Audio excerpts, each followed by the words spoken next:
this is Nicki Baxley. Today we are going to look at a 5x7 card. We got some new 5x7 dies. We're going to do some fun ink blending and we're going to dress up some cute little critters called Quokkas. So lots of fun things in this video, and make sure if you haven't done it yet that you hit the subscribe button. The links will be in the description for what we use. So let's get started. As you can see here, I'm going to use some Bristol smooth paper with this die. This die cuts a little stitched border on the inside of the card, as you can see right here. So I went on and cut my panel, and then we are going to get right into doing some fun ink blending. So with this panel, I wanted to make almost like a fall type sunset, but I wanted a little ledge for my Quokkas to sit on. So I decided that I would make kind of like a fall rainbow look, but at the same time create a very precise border that will be the little ledge for those Quokkas to sit on. So to do that, I am using my T-ruler to give myself an exact straight line, a piece of Post-it tape, and then just a scrap piece of paper that I'm taping down. So I'm trying to make this a level, straight line. So once I've got that on there, I can start blending below it, and then I will switch it around and blend above it. We're going to use prize ribbon and peacock feathers. Prize ribbon will be the top and peacock feathers the bottom. So I'm assuming most of you know how to ink blend, but I wanted to quickly mention steps as I speed this up. You can use brushes, you can use little foam pads. There's so many different things that you can use. I do like using a mat that I can tap off my excess on, and also want to make sure that you realize that you go over with a color, go to the next color, and then you're kind of blending in between with going back with both of those colors. So usually ink blending panel takes me probably 30 minutes to do. So I'm going to speed a lot of this up, but I want to show you the steps that I went through so that you will know. With Distress Oxides, they are reactive to water, so it's nice to add some little splatters. I think it just gives it some good detail. So I'm going to add splatters with the color that's left over on the mat to this bottom part of the panel. Here's what the finished version looks like. So I'm going to take my tape off. You want to be real careful not to touch the panel because you can get fingerprints on it. So I'm going to take that panel off. You see how I have a very clear border there? That's where those little Quokkas are going to sit. I let this panel dry completely, and I'm going to leave ever so slight hint of that blue right there because I don't want to end up with a white line, and I want my colors to mix together. So I'm going to be putting my tape directly over that with just a slight little bit of the blue showing. So I don't know if you can see that little line, but I did leave a little blue line, and then now I'm going to tape my scrap paper down. I like to do this because it covers the bottom part of the panel, and you just never know if you're going to get any on there. But also using some washi tape, it sticks to this thing a little bit better than just the Post-it note tape, so it helps me hold everything very level because I'm trying to pretty much make stripes across the top of this. So we're going to start with picked raspberry. We're going to do that as our bottom layer. Our middle layer will be wilted violet, and our third layer will be seedless preserves. So with seedless preserves, it's a little bit darker purpley red color, and I do end up going back and adding a little bit of black soot to the top edges. I feel like that just gives it a nice fade into a darker sky. So I will show you how I did that.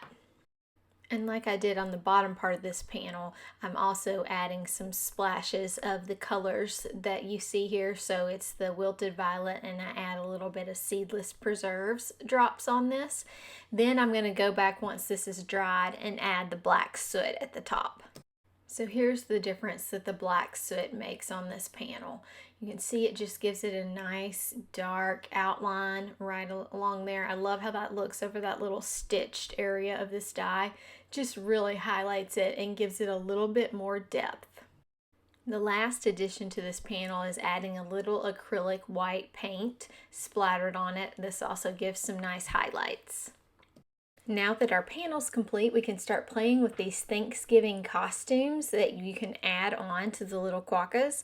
So cute. You've got an Indian, you've got pilgrims, you've got lots of little extras that you can add. I'm going to show you how I use all of these. I use everything in this stamp set with my Quokkas.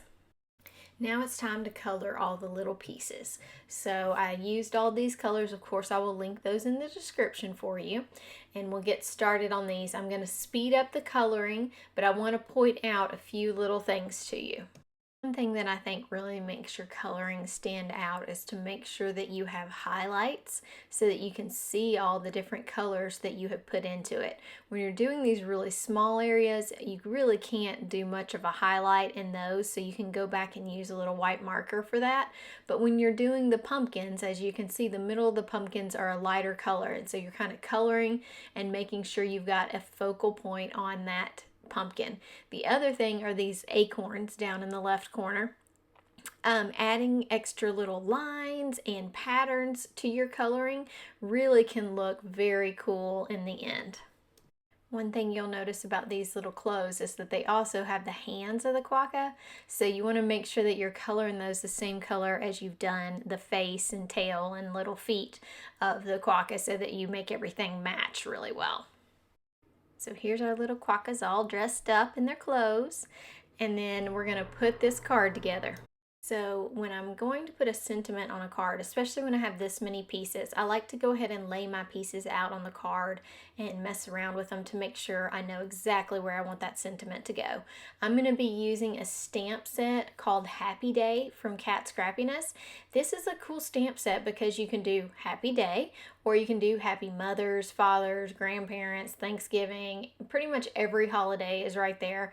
And then you've got the day too, so you could just say Mother's Day. There's a really cool font to this that looks so cute. They look really good. The scripty and then the little block, almost hand lettered part looks really good together. So I'm going to lay this out on my card, and I'm going to use some white heat embossing, and we'll make our little sentiment. Now all that's left to do is to build the scene. So what helps me is to go ahead and do my center first, get everything centered, and I like to go ahead and lay it out and then lift the pieces up and start sticking them down, partly because it helps you decide what's going to be in the back and what's going to be in the front, so you know how to glue it.